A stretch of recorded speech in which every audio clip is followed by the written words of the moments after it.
This is ABC-7 at 9 on the El Paso Las Cruces CW. Good evening and thank you for joining us on air and online at KVIA.com. I'm Stephanie Valle.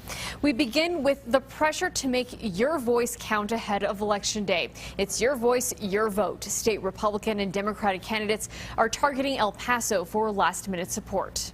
We're not used to seeing Republican candidates here this late in the game. Why are you here today? I'm fighting for every single vote in El Paso. I know we have a real chance of actually winning El Paso, just like we will win across the state of Texas. Texas gubernatorial candidate Republican Greg Abbott held a rally at Gun Central in Central El Paso this afternoon. His special guest was TV tough guy and outspoken conservative Chuck Norris.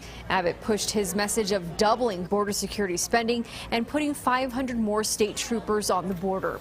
Meanwhile, members of the Democratic Party's regional Get Out the Vote campaign prepared for a mass block walk campaign. They're talking up Democratic gubernatorial candidate Wendy Davis. The volunteers said Davis will be in El Paso on Friday. And 5 school districts in El Paso County are holding elections, and voters will have to decide on board members and bonds. New at 9, ABC-7's Ashley Rodriguez is here to tell us what's on the ballot. Ashley. Stephanie, there are some board seats up for grabs in Fabens, Tornillo, Canutillo, and Clint. San Elizario and Fabens are also asking voters for more money.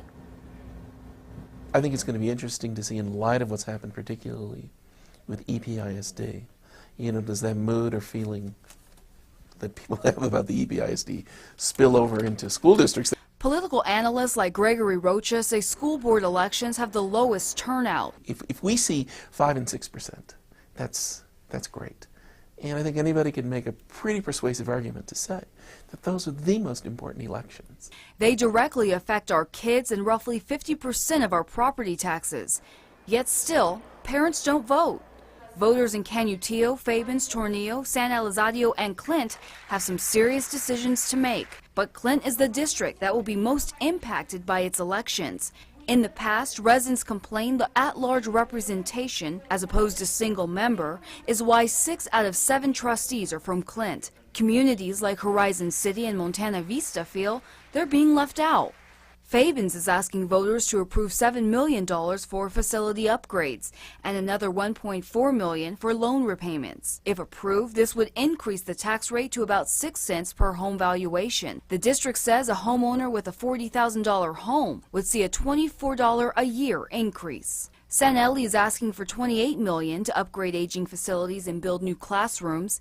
If approved, this bond would raise the tax rate from 5 cents per $100 of home valuation to 12 cents. For the owner of a $45,000 home, this would translate into an additional $32 in property taxes a year. That in these races, it's often the older folks who come out and vote, and the younger parents or others who really have a stake in this don't show up all that much.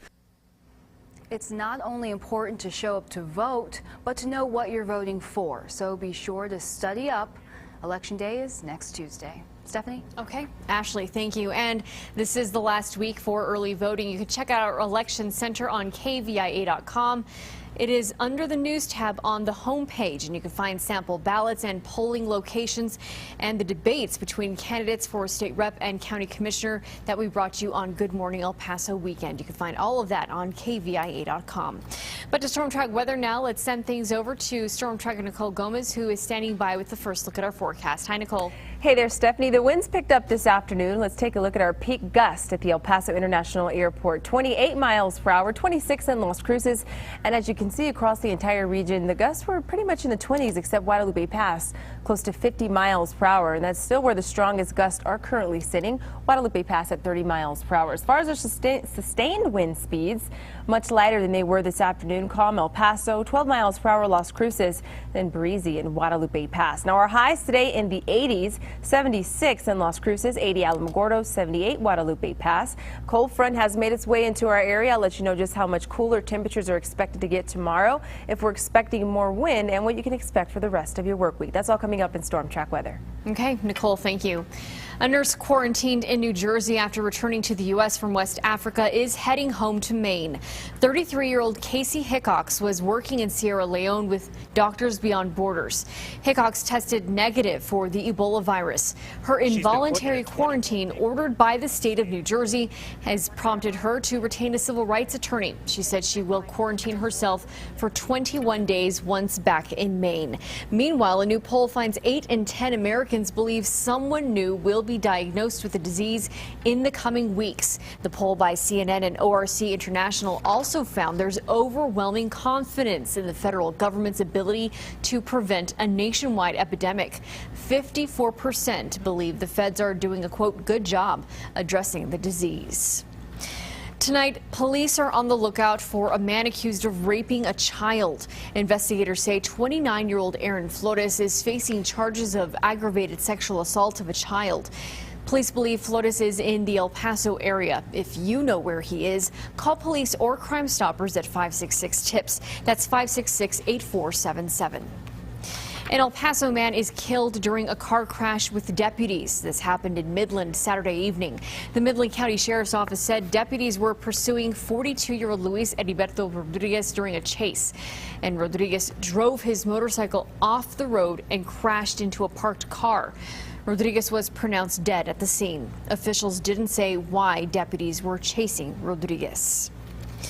New information tonight about a deadly shooting this weekend. It happened early Saturday morning on the 4100 block of Byron in central El Paso.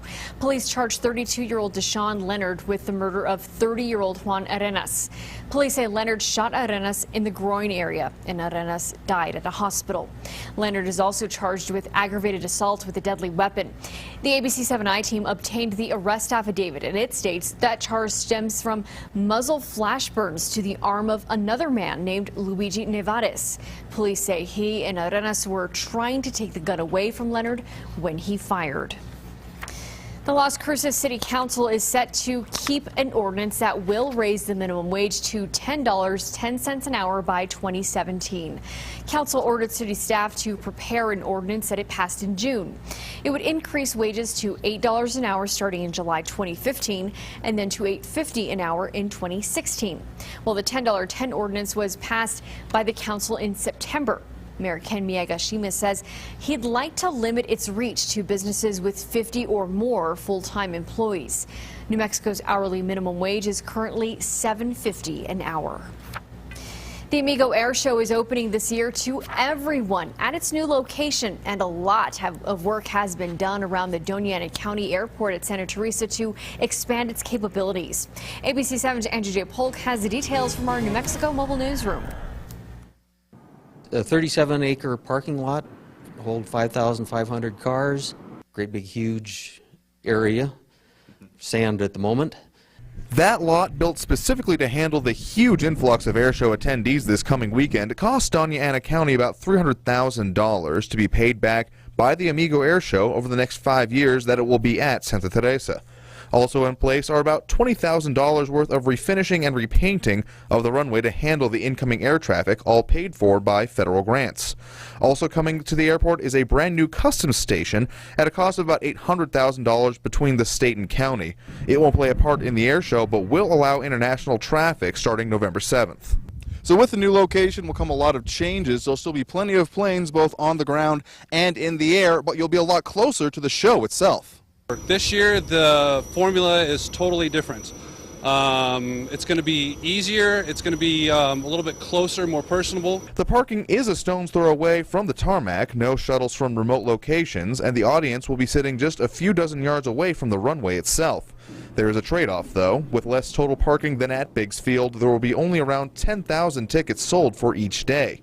There are planned improvements and expansions for future years, but you'll want to get your tickets early to guarantee this year's experience. So it's really more user-friendly for the crowd. We just aren't going to have that large a crowd year one. Andrew J. Polk, ABC-7. We have a link to Doña Ana County information about the flow of traffic on our website, KVIA.com. Another location undergoing some major renovations, a busy intersection in East El Paso. If you drive through Wedgwood and Montwood, prepare for some long-term detours. Today we're riding Sun Metro's new Brio. I'm Pilar Arias. Tune in for all the details next. Will we finally get a break from the warm weather? We'll have that answer coming up in Stormtrack Weather. This is ABC 7 at 9, where news comes first. Watching ABC 7